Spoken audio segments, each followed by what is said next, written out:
경찰 인권영화제 올해로 4회를 맞이했습니다. 인권과 관련된 주제 그리고 사회적인 약자, 소외계층에 대한 보호가 주제라고 하는데요. 의미 있는 소재지 않을까 하는 생각이 듭니다. 좀 더 자세한 이야기 나눠보도록 할게요. 올콘 파트장이자 한국경제신문 대외협력국의 박재근 차장과 함께하겠습니다. 어서 오세요. 네, 안녕하십니까. 네, 경찰 인권영화제 4회를 맞이했다고 하는데 어떤 영화제인지 좀 전반적인 소개를 좀 먼저 부탁드릴게요. 예, 우선 경찰청에서 진행하는 인권을 주제로 하는 단편 영화 공모전인데요. 네. 공모 주제는 그 인권과 관련된 주제고요. 접수 기간은 7월 15일 24시까지. 그리고 지원 자격은 누구나 참가 가능합니다. 그 시상 내역을 보면 최우수상에 1명, 그 200만 원과 경찰청장상, 그리고 감독 연기상, 각본상 6명에게는 각 50만 원 상금과 경찰청장상이 수여되고요. 경찰, 시민 부분별로 상금이 별도로 진행됩니다. 네. 이 부분 참고하셔서 접근하시면 될 것 같습니다. 영화제라고 하니까 왠지 굉장히 완벽하게 만들어진 영화를 한 편 출품해야 될 것 같다라는 부담감이 좀 느껴지기는 해요. 심사 기준이 어떻게 되는지 궁금한데요. 우선 심사는 1차와 2차로 나누어서 진행되는데요. 네. 심사 기준을 보면 창의성 20점, 공감도 20점, 완성도 20점, 흥미 20점, 교육자료 활용성 20점 등으로 배분해서 평가하게 되는데요. 심사위원 전년 기준으로 보면 총 5분이 심사를 했습니다. 근데 이게 그 경찰청 내부 인원들이 많이 참가를 하다 보니까 네. 외부 인원을 위주로 그 공정성을 위해서 4분이 외부 인원이고요. 1분 정도가 내부 인원이라고 되어 있습니다. 그러니까 올해도 마찬가지 이런 비슷한 구도로 진행될 것 같고요. 영화제다 보니 영화적인 측면으로 많이 접근하시면 될 것 같습니다. 네, 영화적인 측면에서 접근하라 이런 팁도 좀 가져가셨으면 좋겠네요. 최근에는 뭐 UCC 공모전 이런 것들이 굉장히 많이 늘어났잖아요. 그런데 이번 영화제는 단편 영화제예요. 부담스럽지 않을까요? 우선 말씀하신 것 같이 UCC와 단편 영화제는 좀 접근 방법이 다릅니다. 네, 그 네. 영화제는 영화를 찍는다고 보시면 되는데요. 그렇다고 이게 크게 접근성이 어려운 것도 아닙니다. 우선 첫 번째 이유는 이 공모전 같은 경우는 그 대중성 있게 접근하셔도 될 것 같습니다. 이제 영화제라고 보통 하면 1등의 시상금이 높은 편이거든요. 뭐 네. 1,000만 원짜리도 있고 2천만 원짜리도 있고요. 근데 우선 첫 번째 이거는 공모전 자체에 1등 시상금이 높지 않은 편입니다. 그리고 심사 기준을 보면 5가지로 구분되어 있지 않습니까? 그러니까 집중적으로 한 가지 전문적인 부분을 본다는 게 아닌 공모전이죠. 그러니까 단편 영화제를 제작해서 참여를 한다는 말은 그 영화 제작 전문가들이 아니어도 충분히 접근 가능한 그런 공모전이라고 보실 수 있습니다. 네, 대중적인 면을 좀 공략해 보는 것도 좋을 것 같아요. 인권이라고 하면은 한없이 또 생각하면 무거운 주제로 갈 수도 있는 거잖아요. 근데 이런 부분을 좀 잘 생각을 하셨으면 좋겠네요. 자, 그런데 경찰 인권영화제 아무래도 좀 어려운 주제다 보니까 많은 분들이 쉽게 도전하기가 어려울 것 같아요. 좀 쉽게 잘 하고 싶은데 도전하려면 어떤 팁을 주실 수 있을까요?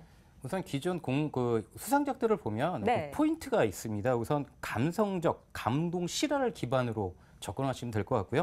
그리고 스토리를 보면 기존에 있는 실화를 실화를 바탕으로 제작해야 됩니다.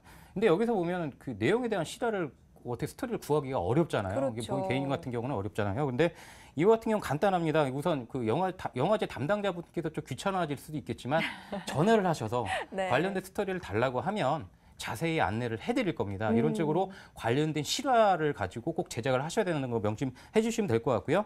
그리고 그 경찰과 관련된 특수 분야다 보니 뭐 소재나 촬영 이런 부분에 조금 어려움이 있잖아요. 그렇다고 본인이 뭐 제복을 살 수도 없고 네, 또 경찰서를 그렇죠. 별도로 꾸밀 수도 없고요. 네. 그런 것 같은 경우도 인근 경찰서 지원 그 지부대라고 하죠. 그 지원을 받을 수가 있습니다. 그러니까 지부대 협조를 얻을 수 있으니까 이 부분 참고하셔서 접근하시면 될 것 같고요. 그리고 스토리를 보면 경찰관들이 사회적 약자를 위한 배려, 그리고 그 범죄 피해자를 보호하는 감성적 부분을 최대한 살린다면 그 좀 어떻게 보면 좀 수상 진입에 네. 가까워질 수가 있겠죠. 또 하나 팁은 경찰청에서 추진하는 최근 어떤 정책에 대한 부분 이런 부분도 유심히 보면 될 것 같습니다. 요새 최근 트렌드에 보면 그 어떤 지자체나 이런 데서 진행하는 다양한 공모전 내부에서는 그렇게 뭐 정책에 대한 부분도 같이 함유를 시켜서 수상하는 경우가 많은 편이거든요. 네. 이런 부분 참고하시면 될 것 같고요. 그리고 다른 영화제에 출품했던 부분도 접수가 가능합니다. 단 이제 저작권에 대한 부분은 꼭 신경을 쓰셔야겠죠. 네, 저희가 늘 말씀드리지만 이 문을 두드려야 열리듯이 정말 필요하고 또 궁금한 부분이 있으면 적극적으로 좀 문의를 해보시는 것도 사실은 방법이지 않을까 하는 생각이 또 드네요. 이렇게 인근 경찰서에서 또 지원도 받을 수 있다고 하니까 준비하는 재미가 좀 쏠쏠할 것 같은데요. 주의사항이 있다면 반드시 이것은 지켜라. 어떤 부분이 있을까요?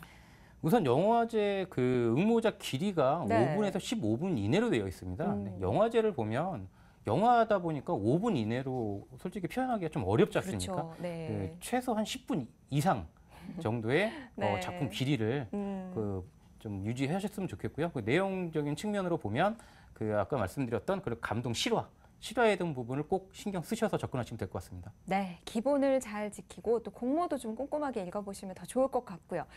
예상 경쟁률은 어느 정도 될까요? 우선 전년도 기준으로 작품을 들여다보니까 네. 150작품이 들어왔습니다. 그중에서 일반 작품이 18개 작품. 어떻게 보면 그 일반 작품이 적게 들어왔기 때문에 일반인들 분들께서도 접근하기 쉬운 공모전이라고 말씀드릴 수 있는데요. 또 이게 수상 내역 자체가 일반하고 경찰하고 별도로 구분돼서 시상을 하게 됩니다. 그 영화제라고 해서 굳이 어렵게 접근하지 마시고요. 네. 기본적인 부분만 꼭 지키셔서 접근하신다면 오히려 일반 부분은 접근성이 쉽게 그리고 경쟁이 낮기 때문에 수상 가능성이 높은 공모전이라고 말씀드릴 수 있겠죠. 네, 사실 뭐 인권이라고 하는 부분은 우리 생활 속에서, 우리 삶 속에서 굉장히 소중한 부분이거든요. 이번 영화제를 통해서 다시 한번 생각해 볼 수 있는 계기가 되셨으면 좋겠습니다.